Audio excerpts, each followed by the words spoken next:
Science, Mr. Robertson, back in action. Okay, and we're going for some atom bonding today. We've been learning about chemistry and all the atoms, and now I need to actually go and put them hashtag together. Good link if you know that one. Now, atom bonding. Now we know atoms with their protons, with their neutrons, and with their electrons. We know them. And we remember that the aim for every atom's life, the goal for an atom, it has a goal, it has an aim, it has a wish. That is to have a full outer shell. That is so incredibly important. Everything I talk about today is about getting that full outer shell. Because most of these atoms don't have that. Only those on the far right-hand side of the periodic table, only these here, the helium, the neon, the argon, and so on, only those have a full outer shell. So they're the only ones that are, yay, happy. Everything else is miserable. And that's what we've got to look at, and that's what we've got to learn more about right now. There's 3 different ways that atoms join together. The first one is a method called covalent bonding. Now, the word here is important, is that start bit, the co.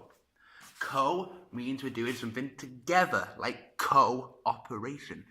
It's an operation we do together. Hashtag it. Now, covalent bonding is when I get the electrons, and what I do is I share the electrons. And sharing the electrons is the biggest trick that an atom can ever do. What this means is, you know what? I need an example. I'm going to take O2. Oxygen. Now, oxygen, as we maybe remember now, oxygen has 6, let me fix that, electrons on the outside shell. And we know oxygen wants 8. 8 is the magic number. And I have O2. What I can do is I can get 1 oxygen here with the 6, and another oxygen here. Can you see me? Just about you can, yes. With the 6 electrons on the outside shell. And what I can do, let me get these 6 electrons in place. I might use a different colour if I have been clever to think of that. I have maybe some blue here. Give me some 6 electrons. I'm going to do a cross of my electrons today. So I'm going to do 1, 2, 3, 4. And I'm going to put these ones very carefully. 5, 6, like so. And if I'm really clever, I might have another colour. I am clever. Wow. And for this oxygen, I will go 1, 2, 3, 4, 5, 6. These 4 electrons here, I've been really smart. I have another colour. Oh, I don't do it. Oh, I have a red. I did have a red. These 4 here, those 4 electrons are being shared. So this oxygen has 1, 2, 3, 4, 5, 6, 7, 8. It's got 8. Just about. It's staying together and it's got 8. It's happy. This one. 1, 2, 3, 4, 5, 6, 7, 8. It's got 8. It's got 8. It's got 8 electrons. They're both happy, so they stay together. It's a trick. The electrons do this trick and it makes the atoms happy. This idea of sharing is really common in non-metals. So it's common for CO2, it's common for methane, CH4 is like this, nitrogen is like this. things where you have non-metals combining together is a covalent kind of bond. We can also, though, get our metals involved, and most of the periodic table is metal. So let's get some metal involved, shall we? Now, metal instead is going to be done with something called ionic bonding. Now this we've introduced a little bit as well. We have the idea here of the metals and the non-metals, and we get them together, and they're on the opposite side.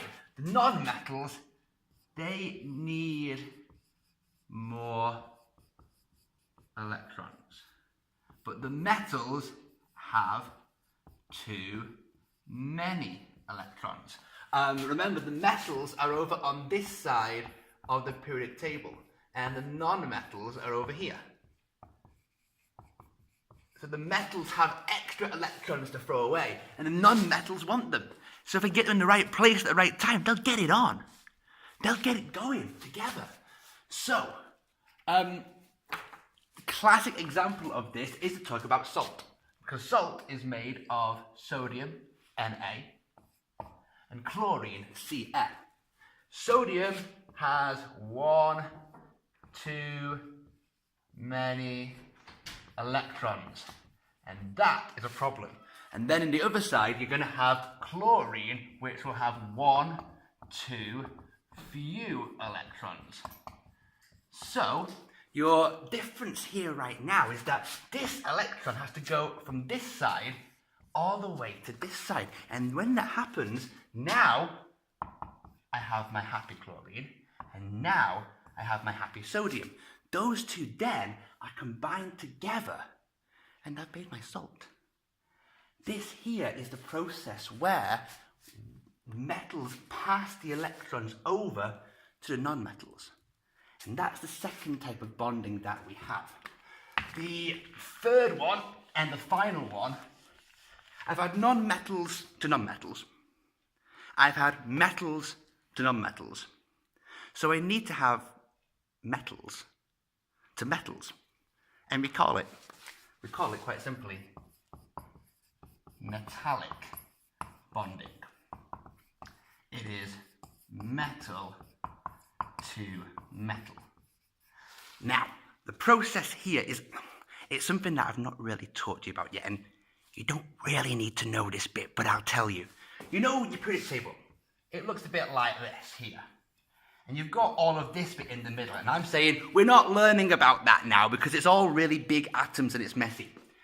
The trick is, I told you that it was 8 electrons in the outer shell. And that's true, there are 8 electrons in the outer shell. Until you get to here. That one has 9. And that one has 10. It's not in the outside shell, it's actually in the one inside. It goes 2, 8, 9, 2, and then it goes 2, 8, 10, 2. And your head is getting fried. Ignore what I'm saying a little bit. But what's cool with this here, it means metals have extra electrons. And what happens with metals is it kind of makes some weird kind of structure where all the metals come together, and there's what I'm going to call an electron sea floating around the outside. And these electrons keep it around, and they keep the metal together. It makes a substance which is metallic. And hey, that makes sense because all metals, they can conduct electricity. Electricity is when these electrons are moving. So there's lots of electrons in the metal, so they move really, really good. I've got the non-metals sharing the electrons. I've got the ionic, where the metal throws the electron to the other side. And then the metals, when they get together, they just go, we have all these electrons, let's just... And that's what you have. 3 different kinds of structures, for 3 different kinds of ways to get the atoms together. Thank you very much.